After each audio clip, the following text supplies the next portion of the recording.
This is Fulcrum. We're about to watch The Bad Batch, episode 9 of season 2. The last couple episodes, 7 and 8 from last week, were pretty freaking epic. So much happened. The last we saw is that now Echo is going with Rex. So I think this week we're going to see a little bit of a shake-up with The Bad Batch. I I know the last couple episodes were pretty intense. I don't necessarily think this is going to be any sort of filler episode. I think it's going to be a little bit of a readjustment for the Bad Batch. I don't really know where we're going plot-wise storyline from the clones essentially being decommissioned, and now stormtroopers are the thing. I mean, with Palpatine coming in at the end of that, holy crap. So I'm really interested to see where they're going to go with this second half of the Bad Batch. I know D. Bradley Baker was saying, like, hold on to your lug nuts, because things are going to get serious. So let's find out. Here we go. Come in. This is Paul.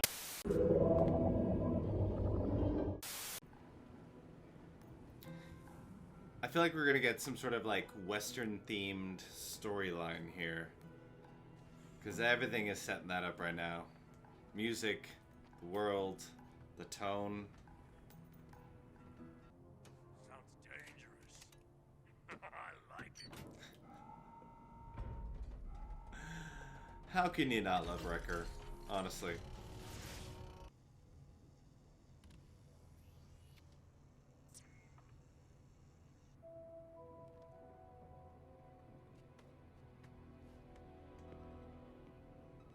Mineral is far too unstable. Even the slightest friction around it can cause a destructive chain reaction. Then, what do you suggest? Omega, we require your assistance.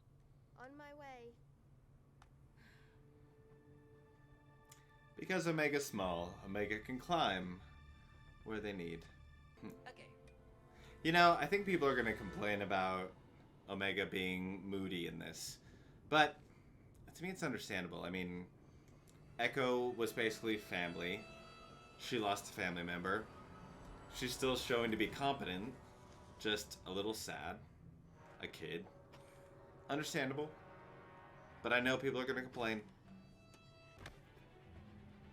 That sounds like a Ship's getting hijacked.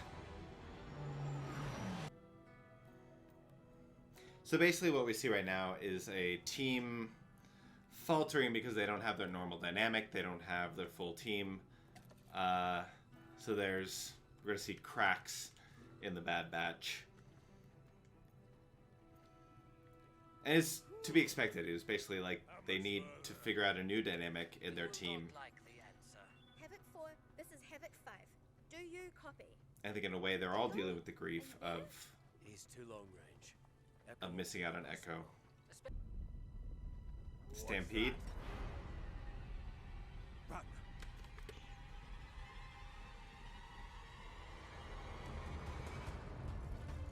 Stampede. What are you carrying? Fine.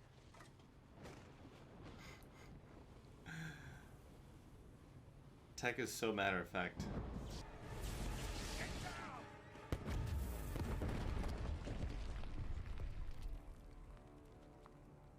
That was always going to explode at some point. When you set up with something highly volatile, any little bit, yeah, explosion is happening.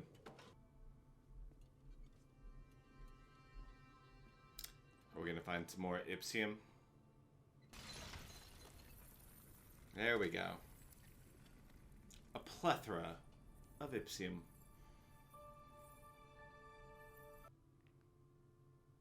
Very well. Again, more character development for Tech. I love it. I mean, so matter of fact, but that's not always helpful, you know? I like seeing, like, Tech dealing with different sides of humanity, really.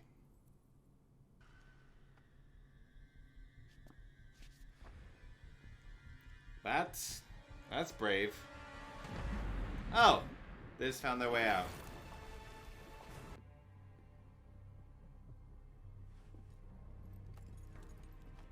It's alright. There's another way out anyway.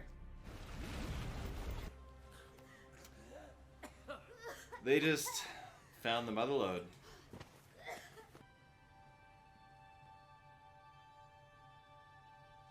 The way out. And there you have it. Fundamental part of life. Echo left. Why doesn't that bother you?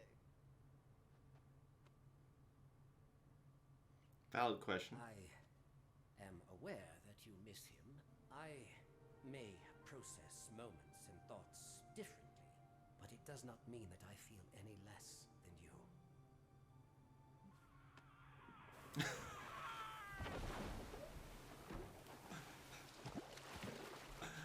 Oh man. Talk about first perfect timing in a moment. See? That wasn't so bad.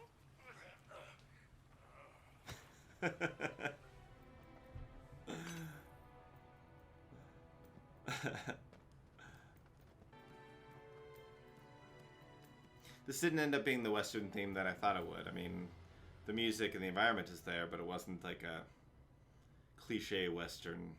Well, there's still time, but Alright.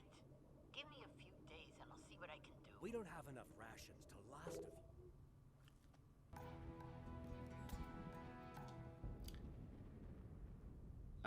is that a part 1 episode? So they don't have their ship. This has to be a part 1 episode.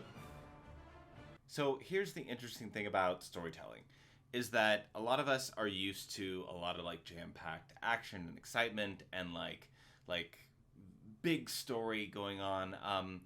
But the overall storytelling of a TV show is really going to have that rise and fall. And an episode like this is essential in the story of what we're dealing with this season. And I think a lot of people are going to see this episode and be underwhelmed. Like every episode has to be this like big impact and like change Star Wars forever. Like essentially like the last 2 episodes were. But this episode dealt with a team that is unbalanced, that is grieving, people grieving in different ways. And we really see a lot of that with Omega and Tech. And honestly, Omega and Tech's relationship in this season is one of my new favorite things. Like last season, it was Omega and Wrecker were fantastic, but now really seeing this side of Tech that again, Tech's getting the most character development of everybody this season.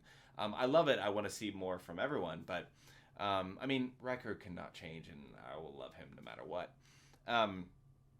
And although Omega is young and going to deal with these emotions differently, I think it's still a very on par representation for somebody who was brought into this family, and then for the Bad Batch really having been soldiers. Yes, they become a family, but it was always kind of soldiers first. But Omega, it was family, and so for Tech to really get that perspective and finally admit that, like, yes, this is a family, but explaining to Omega that we deal with emotions in different ways. And honestly, that's just a great theme for people of all ages, kids, adults, that we express in different ways. And I think that's very meaningful, and I think it's great to bring this into the Bad Batch and see them develop the dynamic with each other, see their recovery from losing Echo. And again, Echo's not dead, Echo's just off with Rex helping other clones. And I think this is an essential episode. And from the looks of it, there's going to be more next week with this same story. Because obviously, like, they're stranded on a planet. They don't have their ship. You just see them looking off into the storm. So obviously, next week we're going to deal a little bit more with that. It'll probably be a little bit more of the plot of this storyline of them needing to, like, find a way back, or they'll probably find their ship again. That's most likely, like, unless they're gonna pull a Mando season 2 and just freaking blow up the Razor Crest.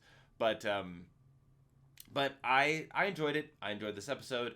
I think it really helps tie me emotionally to the characters and the story of what's going on, because if it was just plot, just action, you're not getting the characters. And that's what this week was. This week was characters. This week was dealing with family, dealing with how we deal with emotions and grief in different ways. And we see them start to bicker because they don't have that dynamic together. Like they're cracked, basically. The Bad Batch has a crack, and they have to figure out how to create a different dynamic to seal that wound, essentially. So I enjoyed it. I hope you enjoyed it. You'll have to let me know in the comments what you thought about it. But I was happy. I think this is what this season needed, and I think it's what we really haven't got this season yet. So for me, it was a nice little change up. Okay, we didn't get the action. That's fine. We got plenty of that the last couple episodes. This one had heart, and that's what I think will keep people around and want to see these characters evolve over time, is heart. So thank you for joining me. It's always appreciated. Be sure to like the video and subscribe. Subscribe. That helps me. And just so you know, I am actually going to be starting a live stream video podcast every Wednesday at 5 p.m. Pacific here on the YouTubes, as well as on Twitch. Is going to be a dual cast there. But again, 5 p.m. Pacific, starting February 22nd, which is a week from today. So I hope to see you there, and we can geek out about all of this live and really kind of chat as a community. And I think that'll be fun. I'll have special guests, creators from both TikTok and YouTube and everything else. So we're going to have a grand old time. So again, subscribe so you can get all those notifications, stuff like that, of what's going on and how we're going to geek out. So again, thank you very much. It's been a pleasure. Fulcrum out.